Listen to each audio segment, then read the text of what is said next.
छोटे से छोटे माइक्रोब से लेकर बड़ी से बड़ी व्हेल तक धरती पे सभी जीव एक जैसे पैटर्न को फॉलो करते हैं। ये पैटर्न जीवन और मृत्यु का चक्र हर जीव के अस्तित्व का आधार है। हम पैदा होते हैं, बड़े होते हैं, बच्चे पैदा करते हैं और फिर उन्हें बड़ा होते देखते हैं और आखिर में मर जाते हैं। ये चक्र हर पीढ़ी के साथ दोहराया जाता है। ये जीवन और मृत्यु का चक्र कुदरत का एक बेसिक नियम है। ये नियम हर जीवित प्राणी पर लागू होता है, चाहे वो कितना भी छोटा या बड़ा क्यों ना हो।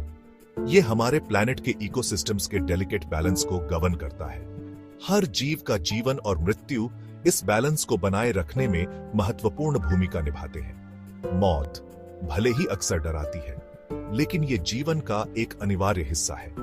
हम सभी को एक दिन इसका सामना करना पड़ता है, लेकिन इस साइकिल का एक इंपॉर्टेंट पार्ट है।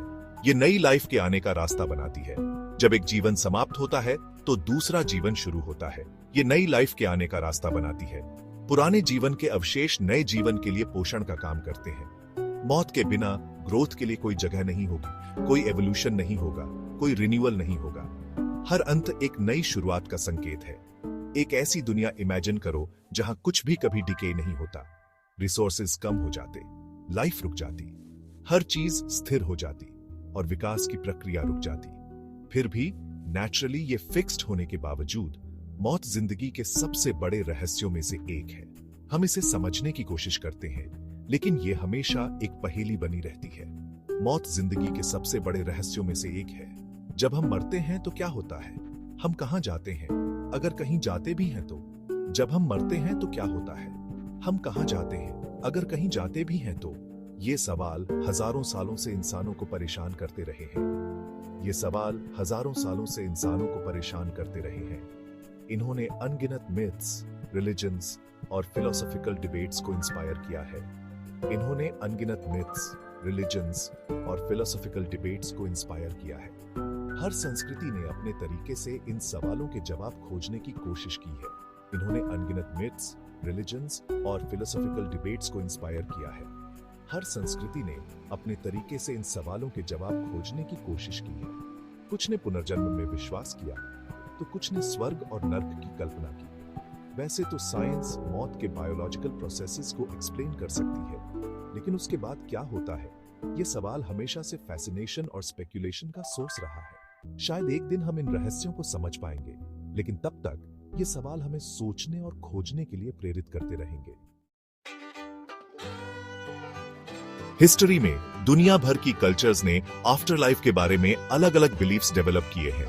ये बिलीफ्स सदियों से मानवता के लिए एक गहरी जिज्ञासा और रहस्य का विषय रहे हैं। ये बिलीफ्स मॉर्टैलिटी के सामने कंफर्ट, मीनिंग और कंटिन्यूटी का एहसास देते हैं। जब हम अपने प्रियजनों को खो देते हैं तो ये विचार हमें सांत्वना देते हैं और हमें यह विश्वास दिलाते हैं कि शायद यह अंत नहीं है। ये मौत को समझने और अपनों के जाने के ग्रीफ से कोप करने के लिए फ्रेमवर्क्स प्रोवाइड करते हैं। ये फ्रेमवर्क्स हमें यह समझने में मदद करते हैं कि जीवन और मृत्यु के बीच का संबंध क्या है और हम अपने प्रियजनों की यादों को कैसे संजो सकते हैं। एग्जाम्पल के लिए, एंशिएंट इजिप्ट में मौत को दूसरे रेलम में जाने के ट्रांजिशन के रूप में देखा जाता था। उनके लिए जीवन और मृत्यु के बीच की सीमा धुंधली थी और वे मानते थे कि मृत्यु के बाद भी जीवन जारी रहता है। इजिप्शियंस ममिफिकेशन के जरिए बॉडी को प्रिजर्व करने में बिलीव करते थे। उनका मानना था कि शरीर को संरक्षित करना आत्मा के लिए आवश्यक था ताकि वह अगले जीवन में प्रवेश कर सके। वो अपने मरे हुए लोगों को आफ्टर लाइफ के लिए सामान के साथ दफनाते थे। ये सामान उनके प्रियजनों की आत्माओं को अगले जीवन में सहायता करने के लिए होते थे। एंशिएंट ग्रीक्स ने हेडिस द्वारा रूल्ड किए जाने वाले एक शैडोवी अंडरवर्ल्ड की कल्पना की थी। उनके लिए मृत्यु के बाद की दुनिया एक रहस्यमय और अज्ञात स्थान थी। वहां सोल्स को जज किया जाता था और लाइफ में उनके डीड्स के आधार पर अलग अलग रियल्म्स में भेजा जाता था। यह न्याय का विचार उन्हें यह विश्वास दिलाता था कि उनके कर्मों का परिणाम होगा। कई रिलीजन्स जैसे क्रिश्चियनिटी, इस्लाम और हिंदुइज्म एक इटर्नल सोल में बिलीव करते हैं जो फिजिकल डेथ के पार जाती है। ये रिलीजन्स आत्मा की अमरता और उसके अनंत यात्रा के विचार को महत्व देते हैं। ये रिलीजन्स आफ्टर लाइफ के कंसेप्ट पर वेरिएशंस ऑफर करते हैं। कुछ धर्मों में आत्मा की यात्रा और उसके अनुभवों के बारे में विस्तृत विवरण होते हैं। कुछ राइचस लोगों के लिए पैराडाइज और विकेट लोगों के लिए पनिशमेंट डिस्क्राइब करते हैं। ये विचार हमें सिखाते हैं कि हमारे कर्मों का परिणाम होता है और हमें अपने जीवन को सही तरीके से जीना चाहिए।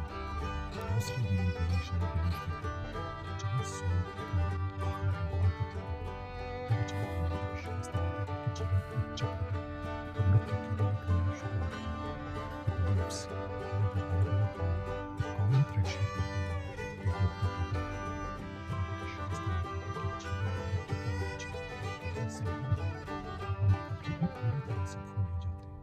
ये सजेस्ट करते हैं कि मौत एंड नहीं है, बल्कि बीइंग के दूसरे स्टेट में एक ट्रांजिशन है। ये विचार हमें यह समझने में मदद करता है कि जीवन एक यात्रा है और मृत्यु केवल एक नया अध्याय है। कुछ लोग क्लेम करते हैं कि उन्होंने नियर डेथ एक्सपीरियंसेस एनडीज के थ्रू डेथ के आगे क्या है उसकी ग्लिम्पसेस देखी है। ये एक्सपीरियंसेस अक्सर लाइफ चेंजिंग होते हैं और लोगों को एक नई पर्सपेक्टिव देते हैं। इन एक्सपीरियंसेस में अक्सर सिमिलर एलिमेंट्स होते हैं, पीस का एहसास, आउट ऑफ बॉडी सेंसेशंस और एक गहरी शांति का अनुभव। कुछ लोग बताते हैं कि उन्होंने अपने शरीर को ऊपर से देखा, जैसे कि वो किसी और डिमेंशन में हो, मरे हुए लव्ड वंस से मुलाकात या एक तेज लाइट। ये एक्सपीरियंसेस इतने विविड होते हैं कि लोग उन्हें कभी नहीं भूल पाते।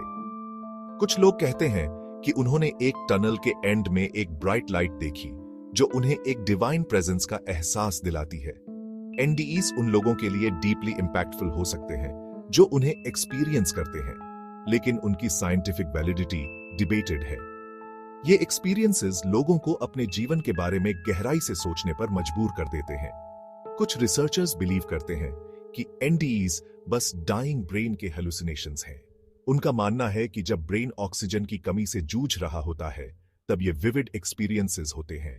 दूसरे आर्ग्यू करते हैं कि वो बॉडी से इंडिपेंडेंटली एग्जिस्ट करने वाली कॉन्शियसनेस का एविडेंस हो सकते हैं। ये डिबेट सेंचुरीज से चली आ रही है और आज भी अनरिजॉल्व्ड है।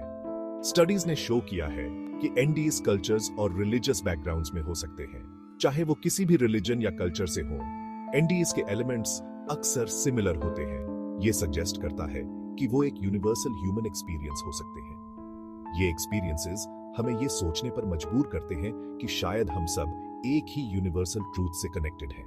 लेकिन जब तक हम कॉन्शियसनेस को ऑब्जेक्टिवली स्टडी नहीं कर लेते, एनडीज की ट्रू नेचर शायद एक मिस्ट्री ही रहेगी। ये मिस्ट्री हमें हमेशा फैसिनेट करती रहेगी और हमें नए सवाल पूछने पर मजबूर करेगी। डेफिनेटिव आंसर्स की कमी के बावजूद एनडीज आफ्टर लाइफ के बारे में फैसिनेट और स्पेक्यूलेशन को फ्यूल करते रहते हैं। ये एक्सपीरियंसेस हमें ये सोचने पर मजबूर करते हैं कि शायद डेथ के बाद भी कुछ है। ये हमारे अर्थली एग्जिस्टेंस के आगे क्या हो सकता है, उसके टेम्पटिंग हिंट्स ऑफर करते हैं। शायद यही रीजन है कि एनडीज के बारे में क्यूरियोसिटी कभी खत्म नहीं होती। ये हमें हमारे एग्जिस्टेंस के डीपर मीनिंग्स के बारे में सोचने पर मजबूर करते हैं।